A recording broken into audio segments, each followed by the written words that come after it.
Hello everyone and welcome back to a new video. In this video, I'm gonna show you guys how you can use Lucky Patcher on NBA Live Mobile. So if you guys want to learn how to do it, just follow the steps that I'm gonna show you. As you can see guys, I'm right now on Reddit where I found a guy who perfectly explained everything about using Lucky Patcher. As you can see guys, this guy has a question, I got it and I don't know how to use it. So I went onto Spinny and learned about this today, but I'm still trying to understand how it works exactly. I don't really understand how to create a modded APK file and have it to work so I can get free in-app purchases or just changing status for certain games. Could someone give me a bit of help? Also, I'm new to modding. As you can see guys, this guy uh, answered, I don't know if you can change game state with Lucky Patcher, but you can get free in-game in-app purchases, get rid of Google Ads, get rid of license verification, and a few other things with LP open.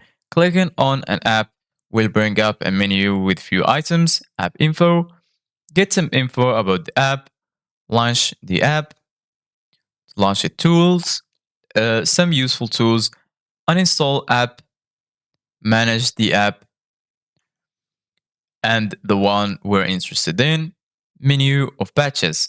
Click on the menu of patches, and once create modified APK file appears, click on that too. From there, you can select few patches, APK with multi-patch, apply multiple patches at once, APK without license verification, useful when pricing apps because some will check the signature and won't work. APK without ads.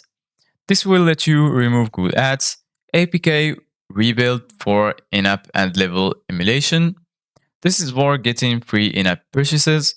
APK with change permissions and activities. And resign with test signature. I don't know exactly what it does. Click on the patch of your choice and click rebuild the app. Once it's done, click on go to file and uninstall and then reinstall the application again. Then just click yes, you should have a patch app installed. Thank you guys for watching. See you guys in the next video.